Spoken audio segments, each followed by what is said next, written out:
जमलेल्या माझ्या तमाम हिंदू बांधवांनो भगिनींनो,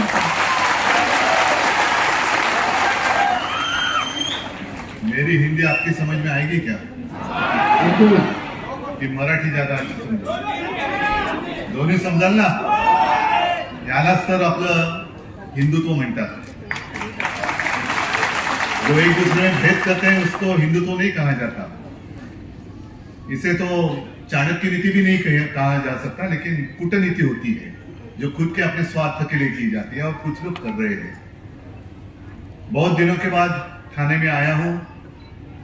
ऐसे नहीं कि पहली बार मैं गडकरी रंगायतन में आया, कई बार आया हूं. जैसे संजय जी ने कहा कि ये गडकरी रंगायतन भी आदरणीय बाला साहब जी की देन है. और मुझे याद है 68 या किती राजन असेल, 68-69 67 साल असेल, नगर निगम के चुनाव होने जा रहे थे और एक जनसभा में, विराट जनसभा थी, एक पर्चा आ गया, ऐसी चिट्ठी आ गई. बाला साहब भाषण कर रहे थे और उसमें लिखा था कि थाने में नाट्यगृह नहीं है.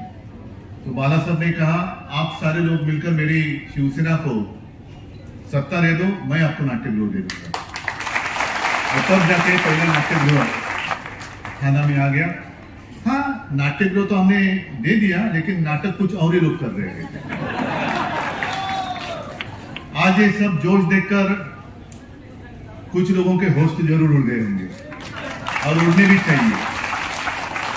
जिनको ऐसे लगता है कि मैं मतलब थाने नहीं, थाना और शिवसेना, और वो भी असली शिवसेना. असली इसलिए मैंने शब्द का उपयोग किया, अभी मार्केट में चाइनीज माल भी आता है. सिर्फ माल ही नहीं, अपने भगवान की मूर्तियां भी आती थी, अब भी आती है या नहीं पता नहीं, लेकिन उसी को हम भगवान समझकर पूजा करते हैं. ऐसे कुछ चाइनीज लोग, बनावट, बोगस, गद्दार, वो अपने आप को समझते कि मैं शिवसेना से भी ऊपर हूं. नहीं, इतने ऊपर तो नहीं जा सकते. अगर उससे ऊपर जाना है तो जाएगा तो वापस नहीं आएगा.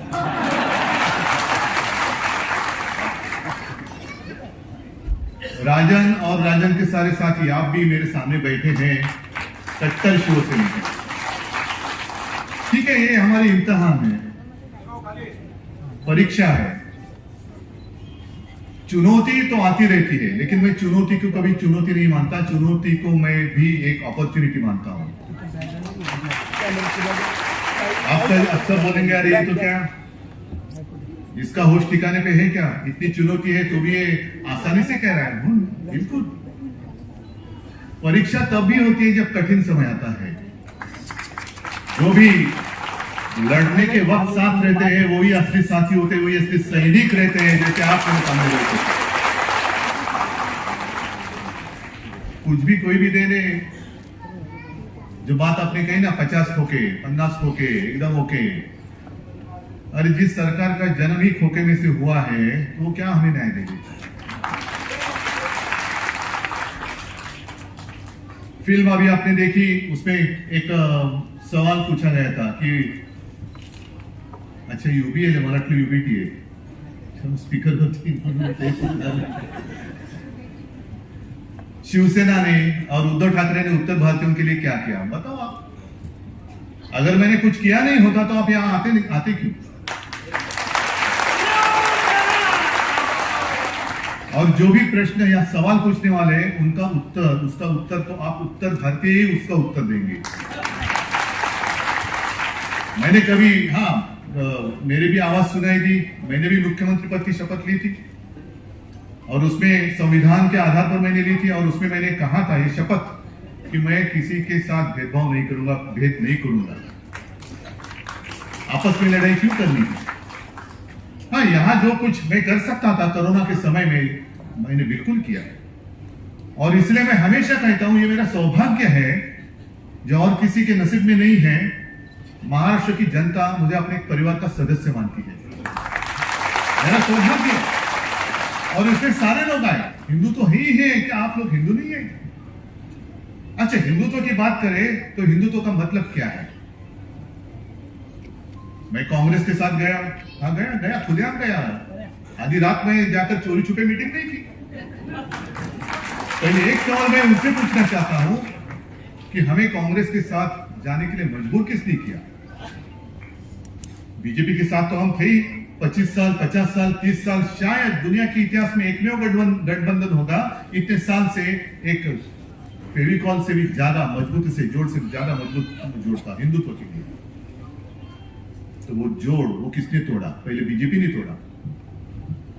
और बीजेपी को ऐसे लगा था जैसे ये लोग गए ना गले में एक बेल्ट बांध के, नहीं मेरे गले में पट्टा, हाँ ऑपरेशन हुआ इसलिए वो कॉलर पहननी पड़ती है, लेकिन वैसे पट्टे बांधने वाला आज तक कोई पैदा नहीं हुआ है और नहीं होगा, क्योंकि बाबा साहब का खून मेरे रग में है, रगों में खून है उनका। मैं कभी लाचार नहीं हो जाऊंगा, कभी गुलाम नहीं हो जाऊंगा। मैं झुकूंगा जरूर, लेकिन वो झुकूंगा आप सारे लोग जो मेरे हिंदू लोग हैं, सारे लोग मेरे अपने हैं, उनके सामने मैं जरूर झुकूंगा, लेकिन इनके सामने नहीं। मैं तानाशाही को कभी बर्दाश्त नहीं करूंगा। और मैं हमेशा कहता हूं हिंदू तो है क्या, हिंदू तो क्या है? मैंने तो हमेशा कहा है, जो मेरे पिताजी कहा करते थे, सिर्फ मंदिर में जाकर जो घंटा होती है ना, घंटा बड़ोनारा हिंदू, वो हमारा हिंदू तो नहीं है। हमें तो आतंकवादियों को पीटने वाला हिंदू चाहिए, उसे हम हिंदू नहीं। और ये लोग क्या करते, जैसे बीच में आप सारे लोगों को पता है हमारी वज्रमुठ महाविकास आघाडीचा सभा झाला था ना, आपल्या सारे गोर गरीब लोग तिकडे आले होती, सब जाति के सब सारे लोग थे। इन लोगों ने क्या किया, जो बेवकूफ नकली हिंदू है उन्होंने क्या किया, दूसरे दिन जाकर उसमें गोमूत्र शिंप पडलं का? अपवित्र झाले। माणसासारखी माणसं जमलेली त्यांना तुम्ही अपवित्र मानता? ये कौन सा हिंदुत्व है? जो हमारा हिंदुत्व है वो हृदय में राम और हाथ में काम, ऐसा हमारा हिंदुत्व है। लेकिन इंसान में जो भेद करते हैं, पवित्र अपवित्र, इनका हिंदुत्व झूठा है और इनके हिंदुत्व का जो झूठा नकाब है वो हमें खींचना है, वो हमें आपल्याला तो मुखोटा फाड़ून काढायचा है। क्या है हिंदू राष्ट्र?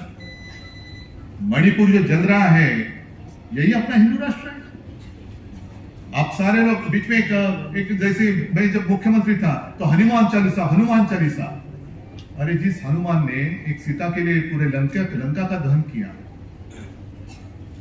सीता हरण हुआ इसलिए रामायण हुआ, द्रौपदी का वस्त्र हरण हो गया इसलिए महाभारत हो गया। दुख की बात तो यही है कि जब द्रौपदी का वस्त्रहरण हो रहा था तो धृतराष्ट्र बैठे थे महाराजा, लेकिन उनकी तो दृष्टि नहीं थी, दृष्टिहीन थी। आज की सरकार वहां जो बैठी है वो क्या धृतराष्ट्र है? अपने ही देश में मणिपुर में 2 महिलाओं के साथ जो किया गया वो तो सिर्फ वीडियो सामने आए इसलिए पता चला। वहां के मुख्यमंत्री कहते हैं ये ऐसी चीजें तो, ऐसे घटना तो बहुत हुई है, शर्म आनी चाहिए, शर्म आनी चाहिए। राष्ट्रपति महिला है, वो भी आदिवासी है, क्या कर रही है? मैं महामहिम राष्ट्रपति जी से पूछना चाहता हूं, राष्ट्रपति महोदया, आप जिस देश के राष्ट्रपति हो उस देश में महिलाओं की इज्जत हर चौराहे पर लूटी जा रही है, आपको कुछ समझना नहीं है? वहां की राज्यपाल महिला है, कुछ कर नहीं रही। अरे हमारे यहां जो राज्यपाल थे कैसे मस्ती करते थे, भेजो उनको वहां पे। मंदिर खोलो, ये खोलो, वो खोलो, क्या इतना आसान था क्या वो कोरोना का संकट? लेकिन ऐसे राज्यपाल वहां क्यों नहीं भेजते?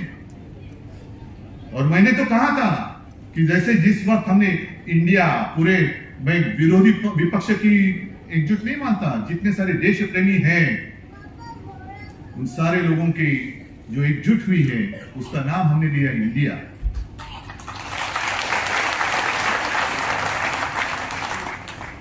तो इंडिया की भी आलोचना हमारे प्रधानमंत्री जी ने की, उसकी तुलना उन्होंने इंडियन मुजाहिदीन। तो प्रधानमंत्री जी 1-2 दिन में यहाँ महाराष्ट्र में आने वाले हैं, गद्दारों के साथ बैठने वाले हैं, जिनके ऊपर भ्रष्टाचार के आरोप किए उनका सत्कार करने वाले हैं। यही हमारा हिंदुत्व है। तो मैं प्रधानमंत्री जी से पूछना चाहता हूं, जब भी आप विदेश जाते हो तो प्राइम मिनिस्टर ऑफ इंडिया, एक देश की शान की बात होती है। अरे अपने देश का प्रधानमंत्री देखो, कौन है बाद में, लेकिन देश का है।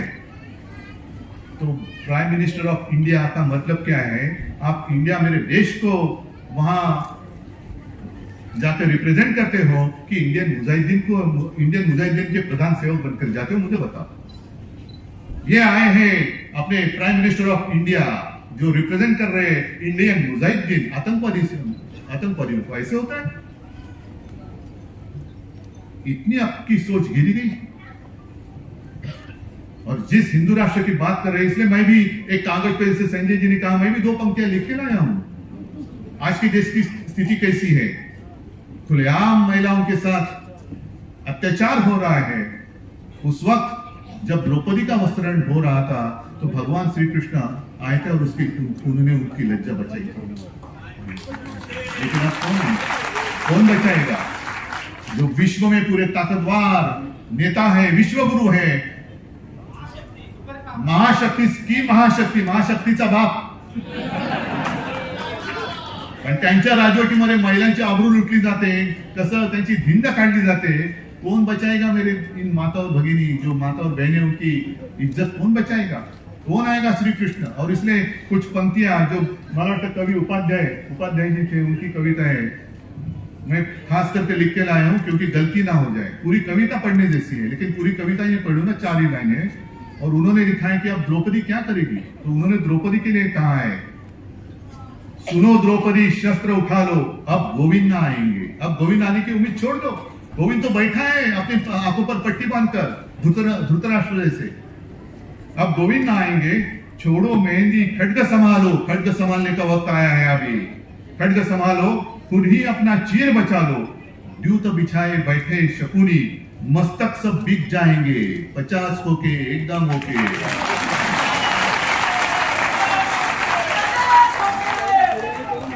मस्तक सब बिक जाएंगे, सुनो द्रौपदी शस्त्र उठा लो, अब गोविंद ना आएंगे। क्या यही हमारा हिंदू राष्ट्र और यही हमारे हिंदू राष्ट्र की कल्पना है? राम मंदिर बनेगा खास कर उत्तर भारतीयों के लिए या हिंदुओं के लिए बनेगा, लेकिन किसने बनाया? वो मोदी जी ने नहीं बनाया, कोर्ट के फैसले ने बनाया है। जब बाबरी गिराई गई थी तो ये सारे बीजेपी के लोग, सारे, मैंने मेरे भाषण में कहा है कि ये सारे जितने सारे चूहे हैं ना, त्या चुह्यांच्या बिळामध्ये घुसले होते भाजपवाले, सब चूहे बाहर आए थे। तो एक पत्रकार ने चूहे को पूछा, अरे क्यों भाई आप आपके घर में नहीं, क्यों नहीं? अरे क्या करूं, वो बीजेपी वाले घुसे में बाबरी गिर गई ना, बाबरी गिराई गई तो ये सब लोग भाग गए। त्या उंदराच्या बिळात लपणारे तुम्ही, जेव्हा मैं गया था वहां अयोध्या में, सारे लोग थे, राजन भी थे, संजय भी, और आप में से भी कई सारे लोग होंगे। मैं गया था, मुख्यमंत्री होने से पहले गया था, और उस वक्त मैंने मांग की थी कि एक कानून बनाओ और राम मंदिर बनाओ, एक कानून बनाओ, स्पेशल कानून बनाओ। जैसे अभी कानून उन्होंने बनाया है, दिल्ली की जितने सारे अधिकार है दिल्ली सरकार के, वो उन्होंने छीन लिए हैं, वैसे कानून बनाओ और राम मंदिर बनाओ। राम मंदिर के लिए कानून नहीं बनाया, जनतंत्र को खत्म करने के लिए कानून बनाया, जो अभी पारित होने जा रहा है आपके लोकसभा और राज्यसभा में मंजूर होने के लिए। तो कहां गई आपकी हिम्मत? क्यों नहीं कर रहे हिम्मत? मणिपुर भी मैंने कहा ना कि वहां शांति करनी है तो भेजो ना ईडी, इनकम टैक्स, सीबीआई को भेज दो, वापस आते ही कि नहीं? और शायद एक बात हो सकती है, अमित शाह जी एक बार जाके आए, दोबारा भेजो, जितने सारे वहां के जो लोग हैं दंगा फसाद करने वाले, सारे बीजेपी में ले लो, मणिपुर शांत हो जाएगा। तो ये तो नीति चल रही है। जो मैंने बात की कि 2-3 दिन में 1 तारीख को शायद प्रधानमंत्री जी आ रहे हैं, मंच पे कौन होगा, फोटो देखो, एक अनोखी तस्वीर होगी, अगल बगल में कौन है, मैं भ्रष्टाचार को खत्म करूंगा। करो ना, करो। लेकिन जिनके ऊपर आपने आरोप लगाए 70,000 करोड़ के भ्रष्टाचार के, उन्हीं को लेकर आपने महाराष्ट्र की सरकार, जो शिवसेना तोड़कर आपने बनाई थी, मजबूत थी, तो भी और मजबूत करने के लिए उनको तोड़ा। क्यों? हमें और कोई मिला नहीं आपको? और कोई मिला नाही? म्हणजे असं काय आहे का की चिखल उगवायला दुसरीकडे असला तो मळ आणि भाजपाला आला की कमळ? का कमळ फुलवाला तुम्हाला मळ लागतोय? सगळे भ्रष्टाचारी दिखा, तू भ्रष्टाचार कर रहा है, आजा मेरी गाड़ी में बैठ जा। भ्रष्टाचार की गाड़ी चल रही है, तेज बुलेट ट्रेन चल रही है, भ्रष्टाचार की गाड़ी। अरे भारतीय जनता पार्टी, आप नाम लेने के लिए शर्म आनी चाहिए। ये तो भ्रष्ट जनता की पार्टी हो गई है, भ्रष्ट जनता पार्टी। क्या आपका शासन है कहां? और अभी कैसे होता है कि जब भी चुनाव आते हैं तो इनको सारे पुराने साथी याद आते हैं। जिस वक्त अपनी मीटिंग चल रही थी इंडिया की, तब उनको याद आ गया, अरे अपना भी ऐसा कुछ था ना। तो किसी ने बताया, हाँ था ना, क्या नाम था उसका? एनडीए। हाँ, तो चलो एनडीए की मीटिंग बुलाओ। एनडीए में कितने सारे लोग बैठे थे, सब आधे अधूरे। ने आधे अधूरे इसलिए कहा कि मैं भी 2 मीटिंग के लिए गया था, पूरी शिवसेना मेरे साथ, मैं आज भी पूरी शिवसेना मेरे साथ ही है। लेकिन अब आप इतने ताकतवर हो गए तो भी आपको ऐसे तोड़ मरोड़ तो पार्टी मजबूत करने की क्या जरूरी है? मतलब आपके आप में आत्मविश्वास नहीं है। आपको पता चला है कि 2024 के बाद आपकी सत्ता टिकने वाली नहीं है। मेरे जनता की जितने सारे देश प्रेमी लोग हैं वो इकट्ठा आकर एक साथ आकर आपको सत्ता को जीत चलेंगे। क्या हमारा गुनाह क्या है? इंडिया का आपने संबंध आतंकवादियों से जोड़ा, तो क्या मैं आतंकवादी हूं? इतने सारे मेरे भाषण सुनने के लिए आए सारे आतंकवादी हैं जो आपके साथ थे? ममता दीदी थी, नीतीश कुमार थे, सारे लोग क्या आतंकवादी हैं? आपने ऐसा कौन सा ठेका लिया है कि सिर्फ आप ही देश प्रेमी हैं और हम देशद्रोही? नहीं, देश मतलब आप नहीं है, देश मतलब मेरे सर्वसामान्य जो लोग हैं ना, वो है देश। यही हमारा देश है और इसलिए हम भी भारत माता का पूजन करते हैं। भारत माता सिर्फ आपकी नहीं है, भारत माता हम सबकी है। अरे इन लोगों का तो भारत माता के वक्त, उस वक्त आजादी के संघर्ष में कोई लेना देना नहीं था, दूर दूर से नहीं था। अब जो हक जता रहे ये हमारा है नहीं। इसलिए मैं कहता हूं कि अपने देश से ऊंचा कोई भी होना नहीं चाहिए। मेरा देश सबके ऊपर, मेरा देश सबसे ऊंचा है, उसके ऊपर कोई भी होने दो नहीं, उसके नीचे जो देश का वासी है, नीचे नीचे। देश से ऊपर उठकर देश की पहचान किसी व्यक्ति की पहचान से जुड़नी नहीं चाहिए। मेरे देश की पहचान देश करकर ही रहनी चाहिए। अगर हम बाहर जाते हैं, आप कहां से आए? मैं भारत से आया हूं, हाँ हिंदुस्तान से आया हूं, इंडिया से आया हूं। लेकिन हमारे यहाँ के गद्दार वहां कहीं गए थे तो उनको पूछा, ऐसे वही कहते एकदम सीना तान कर कहते हैं, किसी ने उनको पूछा आप कहां से आए हो? तो उन्होंने कहा मैं इंडिया से आया। अच्छा, मोदी के देश से? हाँ, मोदी का देश? क्या इन गरीब लोगों का देश नहीं है? गरीब लोगों का देश नहीं है? ये देश मेरे गरीब लोगों का है। देश की जनता का ये देश है। सिर्फ एक व्यक्ति का देश नहीं है। एक व्यक्ति कोई मालिक नहीं बन सकती। और इसलिए मैंने कई बार कहा है, अब जो एक चर्चा इनका क्या होता है, जब चुनाव आते हैं तो आपस में लड़ाई लगा देते हैं, हिंदू मुसलमानों की लड़ाई, आपस में जाति पाति की दीवारें खड़ी करती है। आप लड़ते रहो, हम राज करते रहेंगे और विकास के सपने दिखाएंगे। विकास, हम विकास कर रहे। क्या किया है विकास? विकास तो अंग्रेज भी कर रहे थे, तो क्यों हमने सबने उनको क्यों भगाया? हमें विकास चाहिए लेकिन गुलामी नहीं चाहिए, हमें आजादी चाहिए। आप हमें विकास का सपना दिखाएंगे और आपका गुलाम बनाएंगे, हम मंजूरी करेंगे, हम नहीं करेंगे मंजूर उसको। हम नहीं गुलाम होंगे, हमें विकास करना है और हमारे देश की जनता काबिल है अपना विकास करने के लिए। और आते जाते किसी ने मुझे कार्टून बताया, विकास की बात कर रहे हैं ना, तो एक कार्टून बताया। एक श्रीमान जी थे, वो अखबार लेकर खुशी में अखबार पढ़ रहे हैं, तो उनकी श्रीमती जी उनको कहती कि अजी सुनिए, ये जो तस्वीर देख रहे हैं ना, ये चांद्रयान जो आपने भेजा है अपने देश ने, उसने भेजी हुई तस्वीर नहीं, ये तो हमारे शहर का रास्ता है, उसकी तस्वीर है। इतने गड्ढे पड़ गए, इतने गड्ढे, इतने गड्ढे हैं कि चांद पे जाने की जरूरत ही नहीं है। यहीं पे समझ में आती है कि चांद में कैसे होगा सब। और ये सब झूठी बातें, इससे अभी हमें जागते रहते सबको जगाना चाहिए। उत्तर भारतीय आप मुझे बताओ क्या किया है हमने आपके साथ ऐसा सुलूक कि आप जो एक साथ थे आज भी है, तो आप अचानक थोड़े से दूर चले गए, क्यों? जो फिल्म में बताया गया है ये सच्चाई है। और उस वक्त कई सारे मतलब एसटी से हमने सारे लोगों को अपने अपने राज्य में भेजा था, उनके राज्य की सीमाओं तक पहुंचाया था। मैं तो केंद्र सरकार के साथ बात कर रहा था कि हमें ट्रेन दे दो, उसका जो भी किराया है मैं दे दूंगा, मैं मतलब सरकार दे देगी, नहीं। और लाखों लोग जो मजदूर थे वो आ गए सड़क पर, वो जहां भी गए उनका हमने एक कैंप लगाया, डॉक्टर दिए, उनके खाने की तजवीज की, सब सारी बातें की और उनको सही सलामत उनके घर पे भेज दिया। और उस वक्त आपने देखा गंगा की क्या हालत थी, वहां अंत्य विधि भी कैसे कुछ किसी ने किया भी नहीं, ऐसे खुलेआम मैदान में जल रही है चिता, कौन किसका क्या कोई किसी को पता नहीं, लेकिन जल रही है चिता, जल रही है चिताएं जल रही है। ऐसी विटंबना महाराष्ट्र में मैंने एक डेड बॉडी के साथ भी नहीं हुई और कभी मैंने झूठापन किया नहीं, एक आंकड़ा भी, एक भी मौत मैंने कभी छुपाई नहीं। जो है सच्चाई को छुपाओ मत, सच्चाई आज नहीं तो कल सबके सामने आ जाएगी। और इन लोगों ने क्या किया, खाली बजाओ, गो करोना गो, ढोल पिटो, एक मराठीत म्हणतात ना बेडूक उड्या मार, कोलांट्या उड्या मार, तर करोना जाईल। अरे कसा जाईल करोना? मंदिर खोलो, ये खोलो, वो खोलो, क्या खोलो? और मेरी आलोचना की जाती है, माझे कुटुंब माझी जबाबदारी, हे फक्त कुटुंबापुरतेच आहे। हाँ बिल्कुल, मेरा परिवार मेरी जिम्मेदारी है, सब मेरा परिवार है, पूरा महाराष्ट्र मेरा परिवार है, जिम्मेदारी मेरी है